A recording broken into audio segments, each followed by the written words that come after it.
Diserang tuduhan sebagai seorang penipu, Ustadz Yusuf Mansur melakukan sholat istikharah dan yasinan 40 hari untuk kemudian mempersiapkan serangan balik, melaporkan semua orang dan semua akun medsos yang memfitnahnya ke Bareskrim Mabes Polri. Ini alhamdulillah bismillahirrahmanirrahim, inilah data 2500 yang saya bilang sudah dipulangin dari rentang waktu 2012 ke 2021. Ini datanya tuh 2500 kurang lebih ya. Ada yang data juga berbasis WA juga. Oke.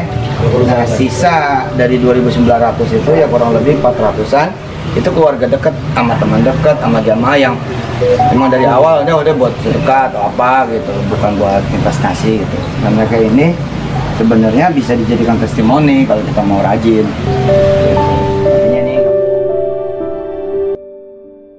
Tidak bisa dibayangkan kalau kita menjadi Yusuf Mansur hari-hari ini. Pemberitaan tidak sedap, berita miring dan kabar-kabar yang tidak jelas berhamburan setiap hari masuk ke lini medsos kita, baik di Facebook atau yang paling gencar di platform YouTube.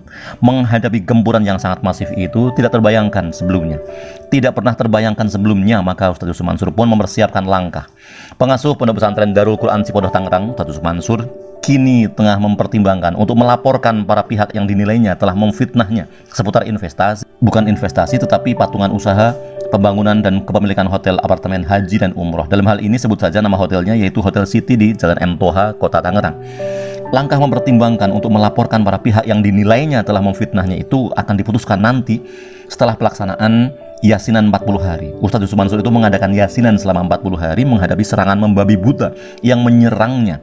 Tidak hanya yasinan, Ustadz Yusuf Mansur juga melakukan sholat istikharah. Istikharah adalah nama sholat sunnah yang ditunaikan untuk memohon petunjuk mengenai langkah apa yang harus dilakukan terhadap pilihan-pilihan. Apakah mengambil langkah A ataukah mengambil langkah B atau C. Kemudian diistikharahkan, kemudian bermohon untuk adanya jalan keluar sebagai pilihan terbaik.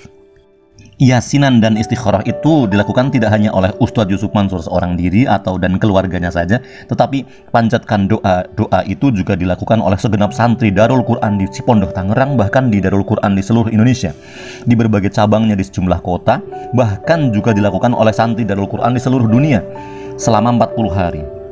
Jadi semua yang punya narasi berpotensi pidana sudah disiapkan, diarsip dan dibuatkan profilnya. Makanya beberapa akun TikTok yang viewernya mencapai 3 juta viewer, apalagi mereka yang membuat buku-buku fitnah misalnya, ya pengacara kami bisa langsung hajar habis itu, kata Ustadz Yusuf Mansur saat berbincang dengan tim detik.com akhir Desember kemarin. Proses yasinan, pembacaan surat yasin dan penyelenggaraan sholat istikharah, sholat minta petunjuk yang dilakukan dirinya beserta segenap santrinya selama 40 hari itu akan selesai pada akhir Januari 2022. Jadi begitu masuk hari ke-41 nanti akan diputuskan. Kalau diizinkan oleh Allah melalui jawaban dari sholat istikharahnya, maka Ustadz Yusuf Mansur akan melaporkan semuanya ke Bareskrim Mabes Polri. Tetapi ada kemungkinan hal itu, pelaporan ke Bareskrim Mabes Polri itu tidak jadi dilakukan bila ternyata hasil atau jawaban dari sholat istikharah ternyata Allah memintanya agar lebih bersabar. Ustadz Yusuf Mansur mengatakan bahwa serangan balik berupa pelaporan ke Mabes Polri bisa jadi batal. Tetapi ini juga belum tentu saya laporkan ke polisi, karena siapa tahu Allah justru berkehendak lain agar saya menyampaikan kebenaran dengan cara yang sabar tanpa emosi. Begitu penjelasan Ustadz Yusuf Mansur. Untuk diketahui, pada awal Desember 2021 yang lalu ada 12 orang yang menyatakan diri sebagai investor pembangunan Hotel City, hotel milik Ustadz Yusuf Mansur. Nama Siti saja itu diambil dari nama istri Ustadz Yusuf Mansur. Ke-12 orang itu menggugat secara perdata Ustadz Yusuf Mansur ke Pengadilan Negeri Tangerang. Mereka, ke-12 orang itu merasa telah menjadi korban.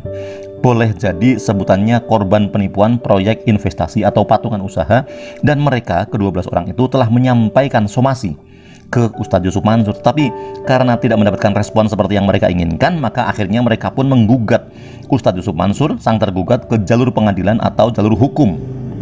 Ustadz Yusuf Mansur menegaskan bahwa dirinya sama sekali tidak akan pernah lari atau bersembunyi, sebab menurut Ustadz Yusuf Mansur sejak tahun 2016 kasus semacam itu, kasus berupa pelaporan mengaku sebagai korban bisnis patungan Yusuf Mansur, sering muncul, dan Ustadz Yusuf Mansur selalu menghadapinya satu persatu. Bahkan ada pengaduan di 3 kota besar, ada pengaduan di 3 kepolisian kota besar, Kota Besar Bogor, Jogja dan Surabaya. Tetapi semua kepolisian di berbagai daerah, dalam hal ini Mapol Restabes di kota besar 3 itu yang menangani kasusnya itu kemudian menerbitkan SP3. SP3 itu artinya surat perintah penghentian penyidikan. Karena terbitnya SP3 itu dianggap sebagai kasus itu tidak cukup bukti. Kenapa terbit SP3? Karena mungkin dirasa kasus itu tidak cukup bukti. Begitu penjelasan Ustadz Yusuf Mansur.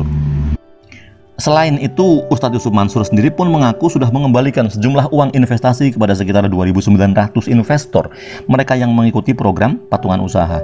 Tidak hanya mengembalikan uang investasi kepada ribuan nasabahnya, bahkan Ustadz Yusuf Mansur mengaku masih dengan menambahkan lagi dengan 8-10% keuntungan semacam bagi hasil mungkin ya. Adapun dari 12 orang yang belakangan ini menggugatnya, ternyata ada 2 orang yang diantaranya juga sudah menerima pengembalian uang itu. Ustadz Yusuf Mansur bingung dan menyesalkan perilaku 2 orang itu. Uangnya sudah dikembalikan, tetapi 2 orang itu ikut menggugat saya. Saya nggak tahu apa motif 2 orang itu kok ikut menggugat saya.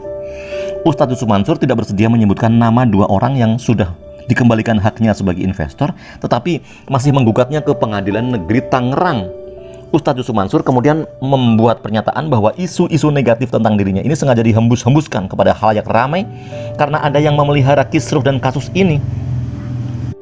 Dan tujuan dari dibukanya lagi kasus ini adalah dengan maksud-maksud tertentu. Salah satu motif atau maksud tujuannya adalah kemungkinan untuk mengganggu rencana IPO. IPO itu Initial Public Offering atau penawaran umum perdana saham 7 perusahaan milik Ustadz Yusuf Mansur. Ustadz Yusuf Mansur meyakini keributan dan geger kasusnya ini untuk mengganggu bisnisnya yang akan masuk ke bursa efek. Tidak tanggung-tanggung, ada 7 perusahaan Ustadz Yusuf Mansur akan IPO atau Initial Public Offering, atau maksudnya adalah penawaran umum perdana persaham perusahaan miliknya di Bursa Efek Indonesia di Jakarta. Ustadz Yusuf Mansur mengaku tidak punya backing di Pengadilan Negeri Tangerang nanti, tetapi ia mengaku siap menghadapi proses hukum itu. Dan Ustadz Yusuf Mansur meyakinkan bahwa insya Allah saya atau dirinya bukanlah seorang penipu. Artinya nih nggak bohong lah, ini bukan abal-abal, jadi ini pengajuan mereka tuh, ini pengajuan mereka nih. Nah ini transfernya, ini 2019 ya, 11 juta ya. Ini kalau 11 juta nih asalnya 10 juta, saya suka lebihin 10%. Nah, ini contoh-contoh aja, ini kita random nih. Nah ini ya, ini data mereka. Terus ini mulanginnya, ini permohonan kan mereka ngajuin permohonan 10 juta. Nah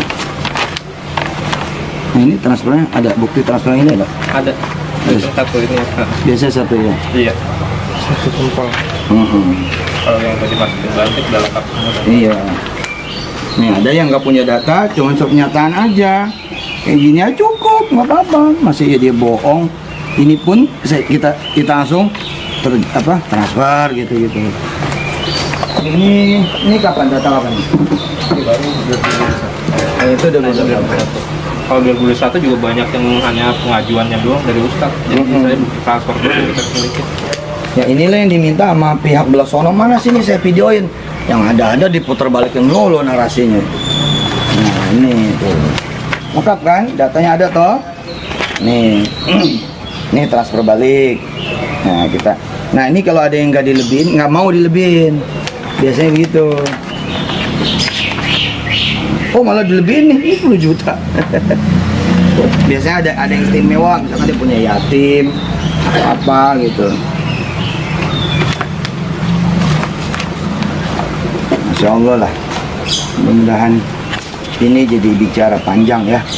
Dan ini kan nggak berhenti, kita akan ngegeber terus di bidang keuangan, ekonomi, dan industri. Sallallahu alaihi wasallam.